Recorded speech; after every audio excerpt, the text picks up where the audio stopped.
Herm Schrader on the Dirty Mo Media platform from the middle of America in St. Louis, Missouri.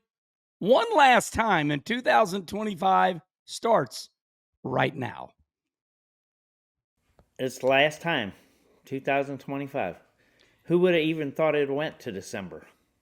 It is hard to believe that we've lasted this long. We've been through two producers.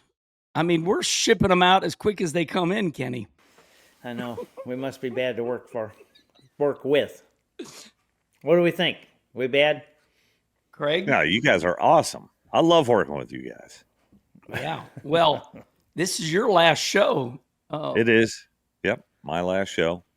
This was a contract deal for me through Dirty Mo. I love working with you guys. This is my last show. I'm getting the hell out of here. I'm done with this stuff. All right, Craig, go ahead. We love you to death. Tell all your fans. The fans love you. I've seen what's going on with you. Because I was just asked to do it till the end of the year. And my one day off is Monday when we record it. And I can't do a whole year of not having any days off. Makes sense to me. That's why. Makes sense. Well, thanks for taking on this big job. No, it's been great. I love working with you guys. I've known you and from the past, Herm Schrader. This is my first opportunity to really get to know you, and it's been awesome. I really have enjoyed it. Yeah, that's why you're quitting. Okay. No, I understand why. You gotta have one day. You gotta have a day. Yeah. When we lost the great Buddy Baker, and I did that, Sirius XM Channel 90, and that same thing with me. I finally said, man, I am honored, but after 3 years, I mean, man, it was just, you sit there and you go to the racetracks, Kenny, Thursday night, and then Friday, Saturday, Sunday, you come home, and then the radio guys are just, I don't know how you do it all the time, Craig. I mean, you guys never turn off, do you? No, it depends on what you're doing. Like we with no race broadcasts, we're kind of turned off right now. So the engineers are doing a lot of work on the studios. I've been involved in that a little bit. But yeah, once January comes around, it's back to it. We're getting ready for Bowman Gray, then Daytona, and away we go. Do they still do the media tour? They do, yes. It takes place at the location I work at, the NASCAR production facilities in Concord. That's pretty neat. Kenny, I see something that made me happy. You went to Volusia, and you came to the dark side a little bit, though. You made a video. You made a social media video. Tell me how that happened. Just how good the track was. It was beautiful. Oh, my gosh. I can't wait to go down in February. Last week of January. You going to run last week of January? That first 3-day deal? Yeah, might as well. You're going to do the deal you've been doing? I'll do what you tell me to do, but yes, I'm going to drive for Nick Hoffman. Yeah. Yeah, that's a good deal for everybody. That's good. Yeah. But they got some new clay, and oh my gosh, it was just as smooth as can be. Start out a little slimy, and they blow that off. That's great. There's no grip any place. I mean, you're down there trying to get that left rear against the inside wall, or you're out there, we got the right rear bouncing off the top. Got a little crumbly cushion, no big ledge. I mean, it's great. It just didn't make any difference where you ran. It made what we want is good, wide racetrack that where the surface is good all the way across. And they have really, it's going to be a phenomenal speed weeks down there. So listen up, everybody. We looked over on Sirius XM Channel 90, and Larry McReynolds has made history by he is going to talk about the NASCAR court case. Larry Mack is. So we will later, but surprising, there's a lot of racing that went on. We got obviously, Kenny, you were down at Volusia. We have their Turkey Bowl up at north. We got Turkey Night in Ventura. We got F1 in Vegas. So we will talk about one of the biggest stories in NASCAR history, the court case. But Kenny, let's start right there at Volusia. Tell me about that week. Who won and what was up? Damn good question. Drake Troutman. Drake Troutman. I was home and watched it in the living room Saturday night because we tested Thursday down there. And this was after we'd run at Springfield week 4, and we thought we made some headways, and we went down there, and we hadn't. We think we got it now, but we were really bad, and then got tore up. And oh hell, who was it? A couple weeks ago, they interviewed him. Northeast Modified Fuller. Yeah. He said we broke an interest rod. Yeah. Yeah. It was time to go home. We were struggling. It was time to go home. Kevin Gundecker. So we broke an interest rod. Kevin Gundecker said something to me years ago about going down to Florida, and you've been down there way more than myself. But I do like what Kevin said. I said, Kevin, I said, every time I go to, what was East Bay, that's gone now, or Ocala or North Florida, Volusia, I said, every time I try to bring any of that knowledge back home, it just don't work. He goes, Herman. And of course, Kevin is in the Dirt Super Late Model Hall of Fame. He says, Herman, whatever you do in Florida, leave it in Florida. The tracks just they don't work anything up here. So it's a tough area down there, Kenny. Yeah. And when we go down, like we picked up a new lethal car for Glenn Stiers. And I talked to Glenn last night. He's going down for the first week. It's the last weekend of January. He's going to run the UMP mod and his 360 car. And then the next week he'll run the UMP mod and his 410 and sprint car. And then the next week he'll run his late model and his center steer. Now you know what the normal person would say? What does that guy do for a living? Yeah. It works. Yeah. He owns Oswego, right? Yeah, Oswego Speedway. Yeah. But that's not what he really does for a living. Tobacco? I mean, he's tobacco. Yeah. Yeah, good stuff. Yeah. Okay, boys. I guess we will... Wall Stadium, too. You ever been to Wall Stadium? They had their races up there. I was there once for a Bruce Patrum deal. Maybe me and you were there. Yeah, I only been there once. We ran 4th on Turkey night. Whoa. It wasn't Turkey night. It was Saturday. It was weekend. That's like Turkey night. Turkey night at Ventura. It's not Turkey night anymore. So this is last 3 Turkey or Bowl 4 years. that you're talking about. Yeah, I don't know which one it is, but it's Wall. They run it every year. Oh, no, it's not.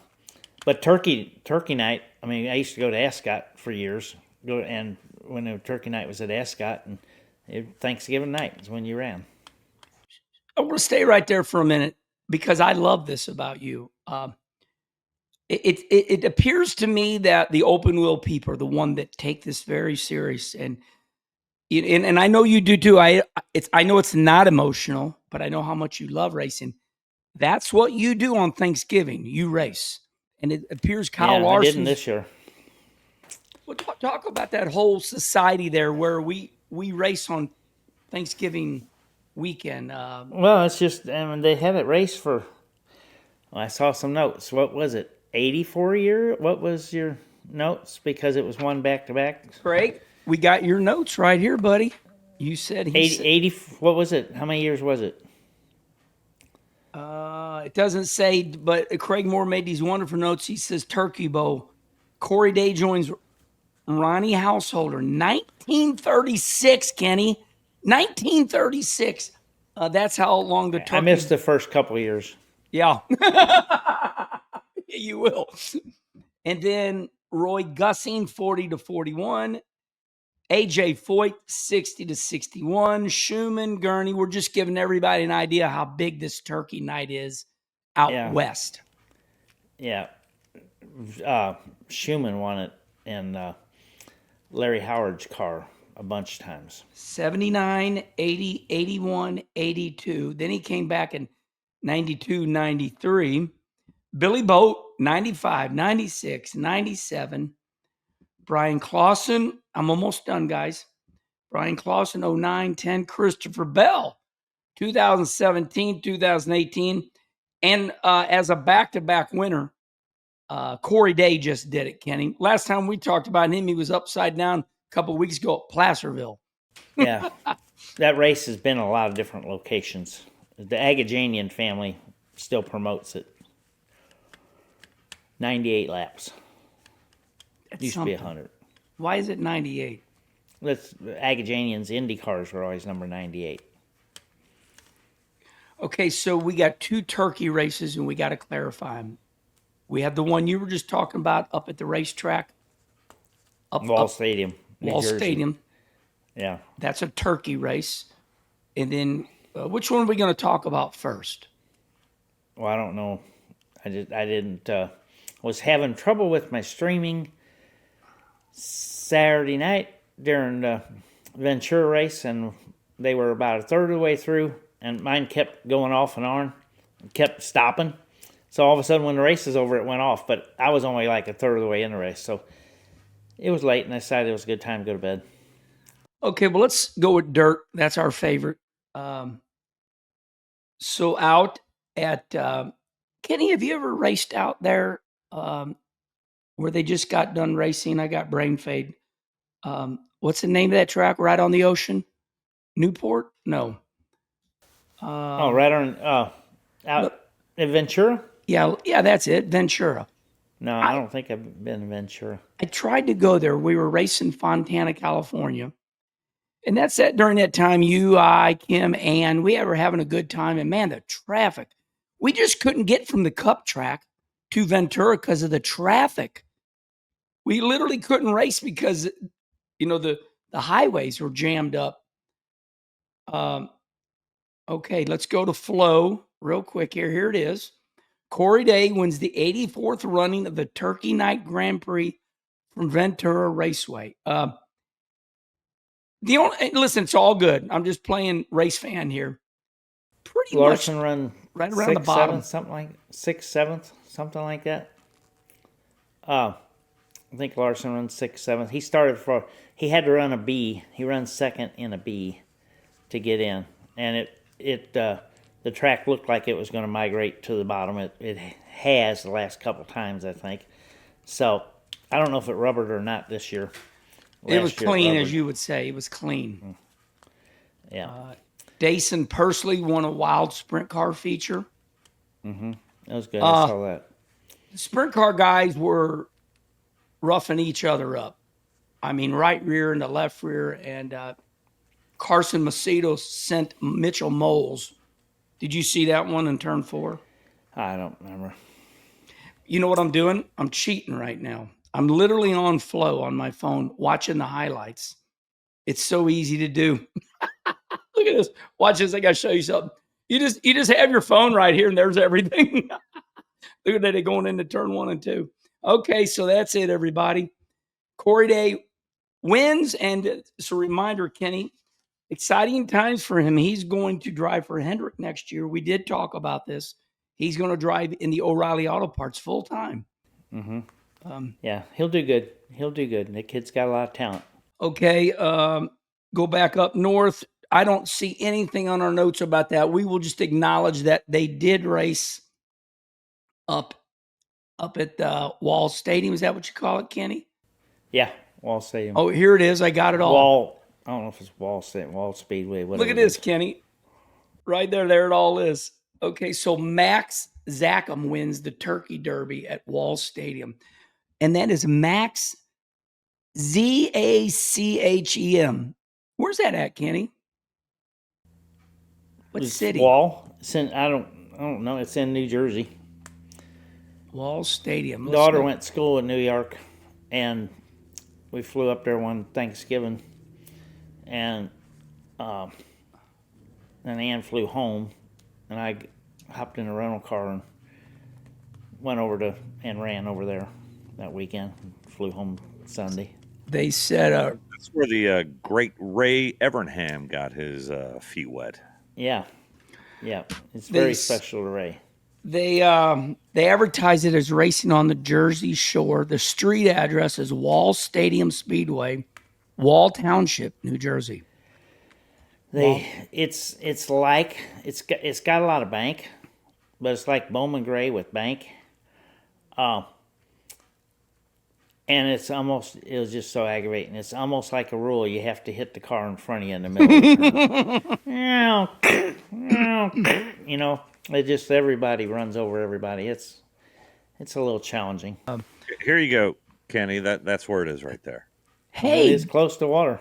they said Jersey Shore. Hey, this is Dale Earnhardt Jr., and for the latest Herm Schrader gear, you need to go to shop.dirtymomedia.com.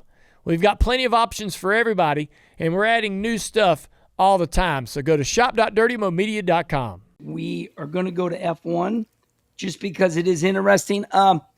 It was really neat. Brad Sweet and I have brain for Casey Kane. Brad Sweet and Casey Kane were in the grandstands in Vegas. They loved it. And I'm going to start the conversation like this. Okay, F1 in Vegas. Brad Sweet, Casey Kane were there as fans. Not sure about the race, but it is about elite status. So Max Verstappen wins, and people are just partying because Max wins by 1 mile, and the cars go by. Then 5 seconds later, another car goes by. So what is it about Formula One? Now, we already know, but for the sake of the show, what is it, Kenny? You're asking me about Formula One? You're a racer. I don't have a clue. It's expensive. It's expensive. I like a couple of movies, they made, but no. I mean, it's expensive. I mean, I hear $300 million budgets and stuff. I know that might be more than that now. So when I went over to Europe last year, and my friend John Scatoni, we went to Rome, and then we got on a train. We went to Modena, where Ferrari was. So Lewis Hamilton, leaves Mercedes and goes to Ferrari. Kenny, the fans over there, I wished our fans, it reminds me of our old days. We were there in the winter, and the fans found Ferrari. We were there. It was a total timing deal. We were just very lucky. The fans were hanging on the fence in the winter because Lewis was at Ferrari, and so was myself and John. They have their own racetrack. The fans were going crazy. So how many of them fans there because you were there or because Lewis was there? Formula One, to get a hold of things, they said, okay, because all the Ferrari, Mercedes, they all build their own racetracks. They build their own wind tunnels. And Formula One said, okay, stop. So that it's illegal for the teams to run on their own racetracks. Only if they have a new driver. It has to be approved. They cannot use their own wind tunnel. So all that money. But my point is even the poor people love Formula One. I think they dream of being wealthy, is what they're telling me. It's this elite status. You can go there and act wealthy, and why is that not I think you need to be wealthy if you go there. Yeah, I don't think you can just act it. I think you need to be wealthy if you go there. Even as a fan, some of the social media posts I saw about food prices were just unreal. But hey, more power to them. We were out in Vegas for the SEMA show. And they built a lot of permanent structures out there for that race. I mean, it's not like they move everything out of the way and make a lot of room and stuff. I mean, they built, bring in all this temporary stuff. They built a lot of permanent buildings out there for that race. Well, I'm trying, everybody, for everybody that's listening to the show today, what is it about F1? What is it? It's just, I I think it's about man and machine. Okay, so Well, it's the only worldwide thing anyway. The only worldwide racing. that's right. You just led me right down here. Do you know they are like Kenny Schrader? Kenny, you would love Formula One. Do you know they are still racing? They're the only auto sport. Do you know they have to go to Abu Dhabi to determine the championship? Max Verstappen just won Qatar on Sunday, yesterday. Yeah, I wouldn't like it. I wouldn't like it. I don't like carrying a passport. If I gotta have a passport, I'm in the wrong place. Other than Canada. Okay, so F1 races in a different country 24 times. Max Verstappen wins Vegas and Qatar this weekend. That's 2 in a row. He's closed in on Landon Norris. And basically, if Landon Norris just finishes in the top 3, he will win the Formula One championship. But Max here he comes. They truly race all year. They start in March in Australia. Only 24 races, but they go from March to now, December. Well, think about having to transport everything from place to place. You know, it's not like you have a NASCAR hauler, you just go down the road. You got to load these cars, and everything goes on container ships, from what I understand. Yeah. Is there Well, they're like every other week, aren't they? They skip a week. Is there something to be learned there, Kenny? They only run 24 races. Well, I don't think so. I don't think it's our deal. I don't think it relates to NASCAR. I don't see 24. When I started full time, we were only 28. Holy moly. Yeah, well, you were there before I was. I know, I just He was only 28. Yeah. Yeah.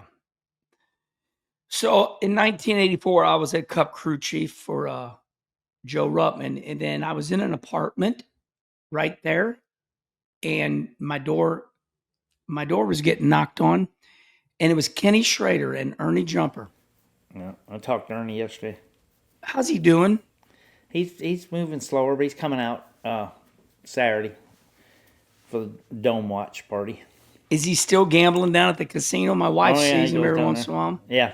Yes, That's sir. good stuff. Okay, so Formula One runs 24 races. They race all year long. They start in March, end in December, and in my opinion, there's something there. I'm not going to advocate for anything. I'm just going to say, I heard Dale Jr. say one time, I like the NFL. They only have 16 games a year, and they leave you wanting for more. Sometimes when you race so much, it's like, oh, they're racing again. Where were they at this week? That has always been my point, Herm. I've been saying that for years. When the NFL season ends, you want more. When the NASCAR season ends, you're kind of like, okay, let's take a break. Yeah. And then, you start getting, I'm not saying that the NASCAR season's too long, too short, whatever it may be. I just know that when you leave fans wanting more at the end of the season, that's a good thing. Yeah, I'm with you. I love racing as much as Kenny Schrader does. And I think that's and here's the people's rally cry. Well, you give them a week off and they go do what they want to do. I'm like, duh. Listen to what you just said. But that's not the problem. The problem is the people to come out and watch it that many times. Yeah. Well, I would like to see just a little, maybe hey, as Mark Martin would say, I'd like to see a little bit more like the good old days. Okay, Kenny. We still got more racing. The Gateway Dirt Nationals. So it's Wednesday as we air this. So tomorrow, the Gateway Dirt Nationals, downtown St. Louis. It's the 9th year. It's where the Rams used to play football. This has turned into a barn burner event. Brandon Shepard and Bobby Pierce have won the most races. But you're going to have the fan. It's Wednesday. I see Ann is scheduling some fans to visit your shop. Yeah. We've done that the last 2 years. There's some stop by. I've never ran the Dome. I'm amazed that it's been 9 years now. And I'm amazed that it has grown. And they say this year is going to exceed everything yet. So, they've done a phenomenal job there. It's part race, part hole jumping contest. But they've had the track a couple times very smooth, and it doesn't make a very exciting race. So I think that's part of it. We just elect not to go down, but we will be watching every night. We'll have our subscription to Flow, and we'll be watching that race every night because it's a barn burner. The promoter, Cody Summer, announced on Gordy Gundaker's podcast. It's called The Dirt Parlor. It's a good podcast right up here in St. Charles, Missouri. And Cody Summer said we will have 35 to 38,000 people. They definitely had to open up the second level. Kenny, that is a lot of damn people. Any way you split it. At 35,000, it's got to be the biggest attendance for a dirt race. Kenny, is it a theatrical event that celebrates? I always say it's about celebrating dirt racing. Yeah. I mean, because if you win the race, it's awesome, but people they come out with these paint schemes. Cody Summers says in the driver's meeting, he says, gentlemen, if you want to be invited back, make us remember you. Yeah. No, Cody's done a phenomenal job. It's like Chili Bowl. Ooh, good point. Okay. Well, Chili Bowl won't work except in January. February, everybody starts going off racing. And all the other months, everybody's got to go. But it's something to do, and now it's on the schedule. And it works. And it's amazing the amount of people that they're going to have. How many haulers are going to get broke into and how much, happens every year. Yeah. So our city of St. Louis that we love, they just can't get a handle on themselves. I wish they would. I love St. Louis, but it is not the best city. I wish the mayor and them would bring out more police. But hey, Kenny, getting back to what you said, I agree with you. I think all the stars align for the Chili Bowl and the Gateway Dirt Nationals because the next week you'll be at the PRI show. Is there like this little world, this little tour that goes on? No, it's just there's certain things that have got on a lot of the racers' schedules. PRI's Performance Racing Industry Show, which it's big show. It's not near as big as SEMA, but everything we need, or any racer, no matter what you're racing, what type of vehicle you're racing, the hardcore racing parts are at PRI. I know a lot of people like Chad Weirs, and they will leave St. Louis for the Gateway Dirt Nationals and go right up 70. Mm-hmm. So just kind of tagging on to what you said, the date is perfect. Chili Bowl date is perfect. We're at Gateway Dirt Nationals. I got to be pulling a little bit for more than a little bit. Oh, Jason Fager. Oh yeah, painted up his car like our old Kodiak car, and I've always been a Jason Fager fan anyway. He's not afraid to bounce through holes, but he's always one of the guys there.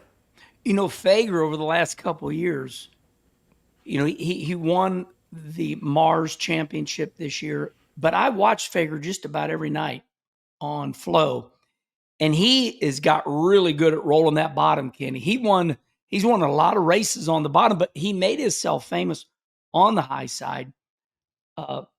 He's really the best I think Jason Fager's ever been. Yeah. Chubb Frank talking about it, Jason Fager, the high side hustler. That's it. Said they're at I don't know where they were at. They were someplace 1900 something with where they're running over the infield tires. You know, it's migrated to the bottom, and they're running over the infield tires, and the high side hustler knocked his left side off while he's straddling the tires. Jason last year shocked everybody, and that's when he started rolling the bottom here lately. He did it. He rolled the bottom at Highland, not this year, but last year, and the dirt racing world went, what? And he did it beautifully. Yeah, he's So- a hell of a racer. It was in there the whole time. Well, yeah, I saw that number 25, green and white. Looks pretty neat. A throwback to Kenny Schrader. What a great tribute. Yeah, I'm excited. We all admire you, Kenny. You've done it all, buddy. And I mean that with all my heart. I mean that very seriously. You're an incredible. Hey, I got 2 good jokes today. All right. I gotta tell one of them. Okay. It's okay. The symphony conductor. Yep. What he named his twin girls. I don't know. Anna 1, Anna 2. Anna is one, and there's an Anna 2. Anna 1, Anna 2. Good stuff. And Waldo. Why did Waldo go to the therapist? Waldo. You know, he Yeah. had to find himself. Where's Waldo? That's all I got. Okay, I really want to thank Craig Moore for this. And by the way, everybody, we are going to get to the lawsuit. Okay, here's the next story. As we say, racing's over. It's not. IHRA, known as the drag racing, you know, let me put it this way. You have NASCAR and you have ARCA. Now you have NHRA, National Hot Rod Association, and you have IHRA. A lot different, though, than NASCAR than NARCA. Go ahead. 2 different entities, True. not same parent company. True. Okay, That's going to come up in that trial. wow. Yeah, well, we're gonna talk about the trial here in a minute, but International Hot Rod Association, with a $2 million purse, have also recently launched offshore powerboat racing, truck and tractor pulling. That's a little bit about IHRA, and that is in the notes that Craig Moore has given you and I, Kenny. But here's the breaking news in the garage area. Scott Woodruff, who was with Jags forever, 30, 40 years, is a dear friend of mine, and he will be on Kenny Conversation. They are starting a stock car series, and they are going to dumb it down. They're getting rid of bump stops. They're getting rid of expensive shocks. The rules are out there, and they're going to try to give people a place to race. Let me see. 1, 2, 3, 4, 5, 6, 7, 8 races. 8 races. Stock They're car leasing schedule. the tracks, too. Good tracks. Yeah, they're leasing them. So the tracks haven't said, hey, we want you to come to our place.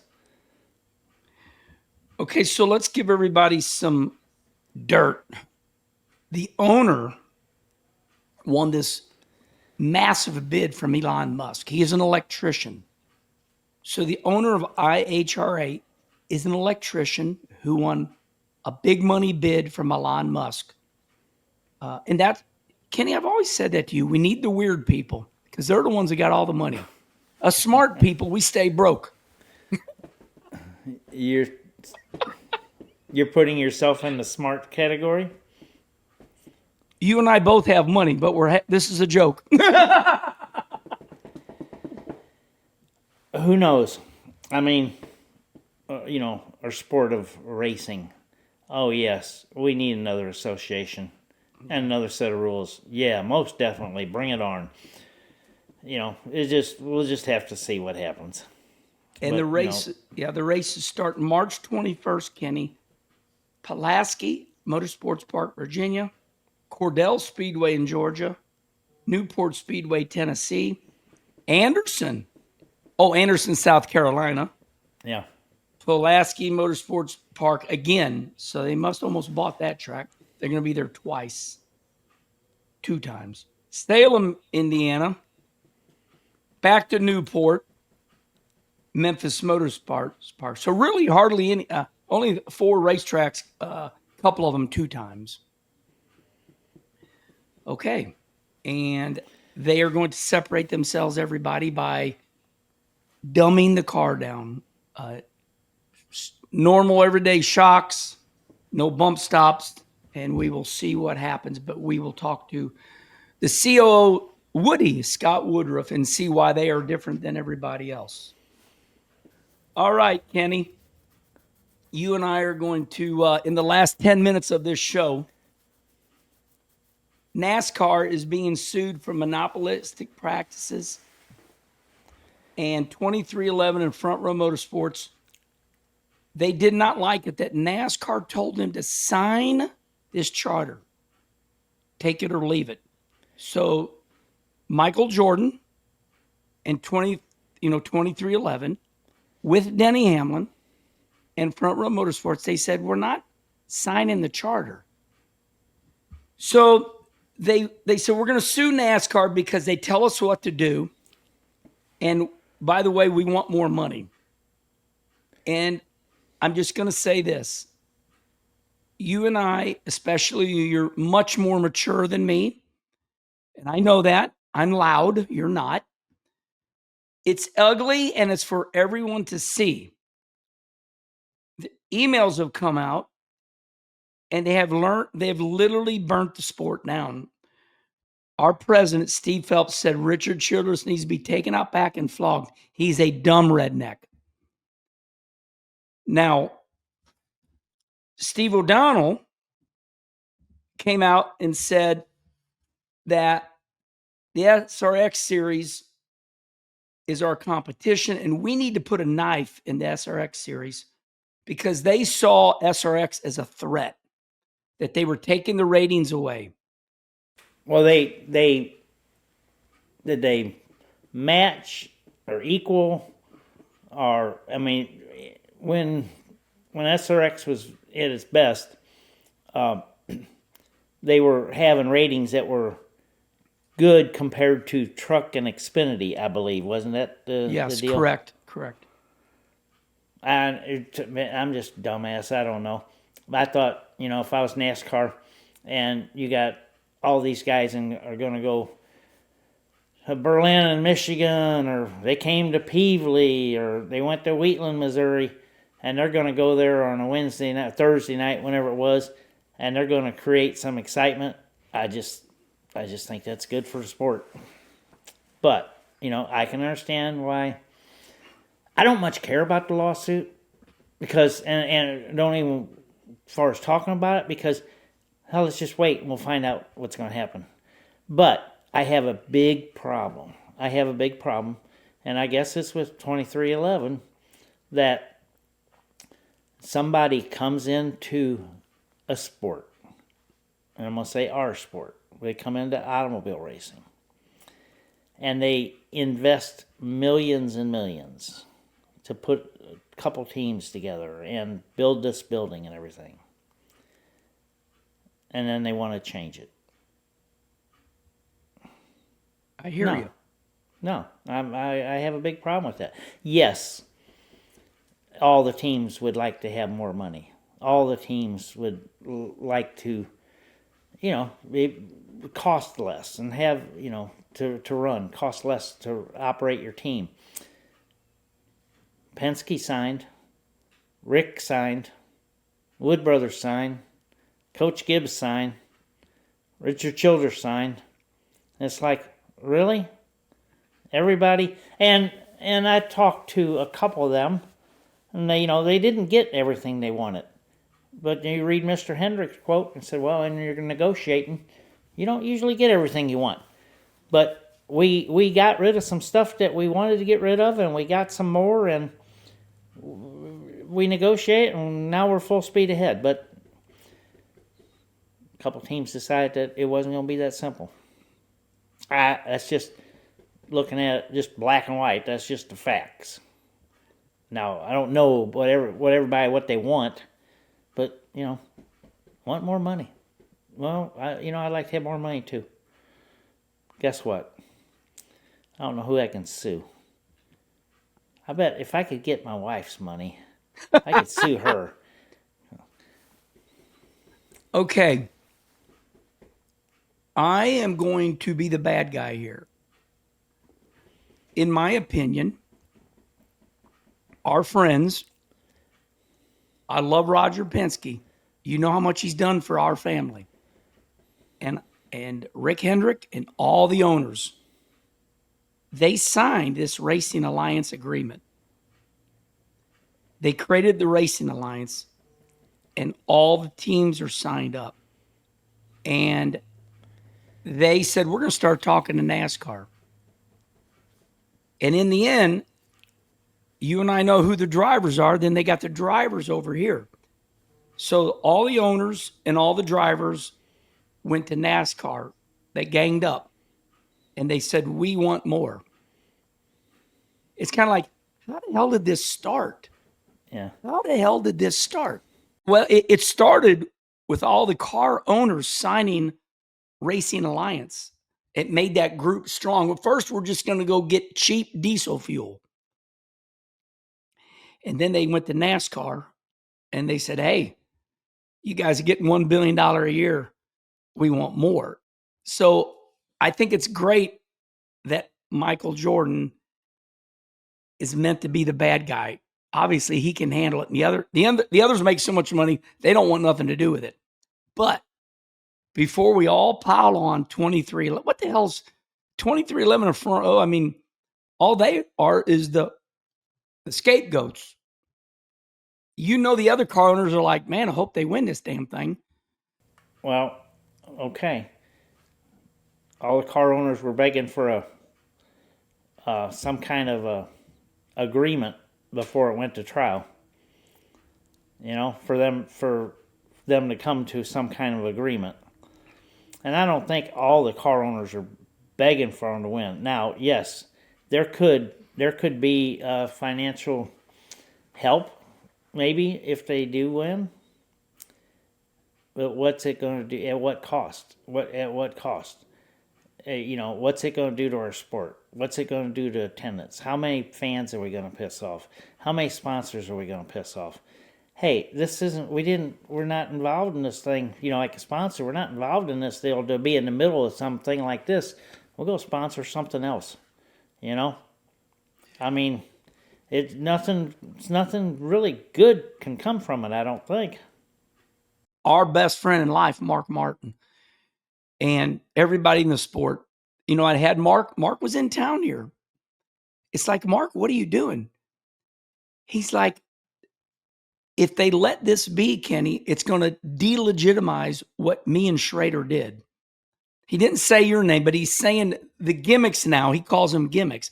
So it started back then. The lawsuit's it's just over here. They have destroyed our sport for the last 5 years by saying the points are no good, the TV's no good. And I'm like you, it hurts me because it made me and you a good life. We're in trouble right now, and I pray our fans don't get run off. I hope they come back. I don't know. The drivers are, okay. Drivers just the puppets. If we just puppets. If the 36 drivers that run them charter cars, if all of a sudden it's like, hey, not one of you are coming back, well, it'll take a couple years, but there'll be 36 more guys. The car owners are vital. They're everything. But the drivers don't control this deal. I might like to think you do, but Okay, this one hurts me, but I got to address it. Steve Phelps came out.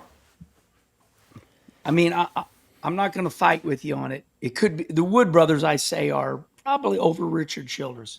I would say Richard Childress is our second most heartfelt car owner in NASCAR today. I would say Wood Brothers, then Childress. He's no argument. Okay. So the problem is the judge said, gentlemen, you better solve this behind closed doors because you're getting ready to burn the sport down because we're going to have to show all the emails. So now the emails are out there and the fans and the sport are like, oh my God. I mean, I know people in the industry, and I'll tell you when we get off the air, they've called me. I mean, I'm shocked the ones that called me. And everybody in Charlotte, North Carolina, right now, they are worried. They are devastated because the leaders at NASCAR said we need to take our most famous car owner and beat the shit out of him. And NASCAR knew this was coming out. It ain't like they go, oh boy, look what came out, because they tell them what's going to come out. Now they said Steve Phelps called Richard and they said, Richard, we're sorry. Well, then 5 days later, Richard says, I can't believe you all did that to me. I'm going to read his statement right now. Richard says, RCR and Richard Childress are deeply disappointed by the insensitive and defamatory statements made about him in leaked text messages. They believe these comments reflect a historical negative view of team owners like Richard Childress held by some NASCAR executives. RCR expresses disappointment for the NASCAR fans with whom Mr. Childress identifies due to his background. And then at the end, they say RCR states that they are contemplating legal action and consulting with legal counsel. Yeah. So I thought there was something in the charter that you couldn't do that. But there you go. There you go. Yeah, I'm with you. If it don't make any difference, we'll find out what's going to happen. Okay. It's not going to be good. It's not going to be good for the sport, no matter how they rule. It's not good for the sport. And with that, everybody, we made it to 50 minutes, and we addressed the elephant in the room for all of you. I will say that. How long could this thing go? Oh, well, whoever loses is going to appeal it, Kenny. And they're all saying that it's going to go to the U.S. Supreme Court because it's one of the larger sports in America. It's not like we're playing softball over here. You know, it's the largest motorsports in America. So they say it's not going to end. Trial's set for going 2 weeks. The loser's going to appeal. It's going to go to this court, and then we're going to see what happens. That's what they say. I talked to Eddie Wood. Ooh. You know, and they had like till midnight that night or something to sign. I guess it was on some docu-sign or something. He said, him and Brother Lynn are sitting there. I said, oh, okay, Penske signed. All right, Rick signed. Coach signed. Childress signed. That's enough for us. You know? Yeah, we'll sign too. But yeah, I mean, everybody wants more. Okay, we did our best, everyone. We couldn't trash either side. We just had to talk about what's up. I said what I wanted to say. I think we're all hurt, and this is a scary business. All right, anything else, guys?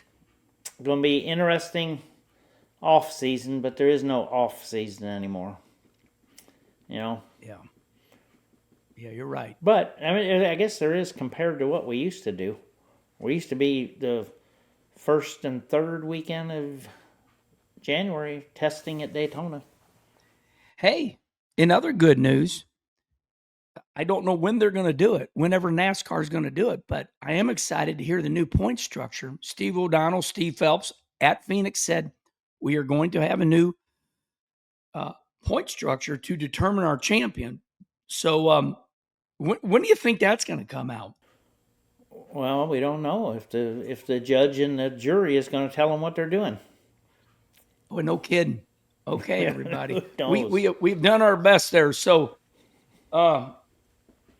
Stay tuned. stay for sure. tuned. Stay tuned. We can sit here and go, well, here's what they're going to do, but we just don't know. But I sure wish everybody the best.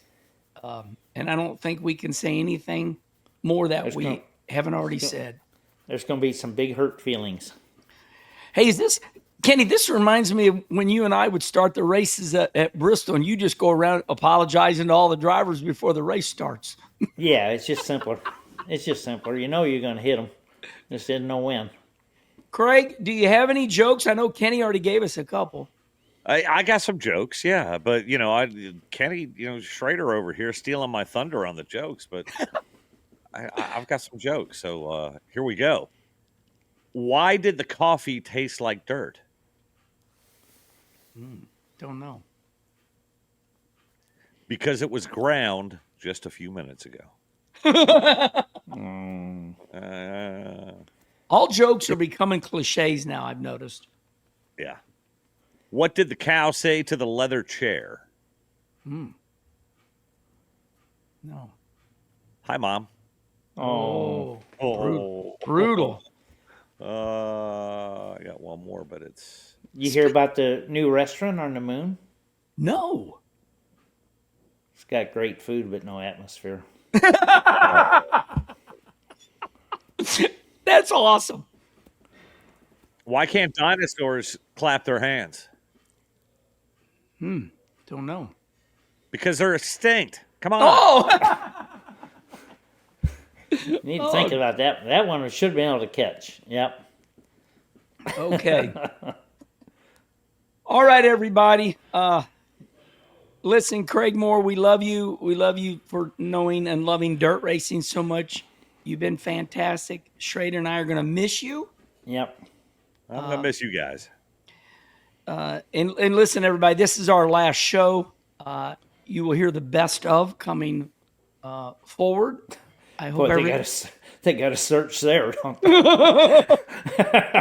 we are going to enjoy Christmas just like everybody else in the industry. And until the next Herm Schrader show, you can find us on Kenny Wallace YouTube or Dale Jr.'s Dirty Mo Media. Until the next time, we'll see you later. Bye.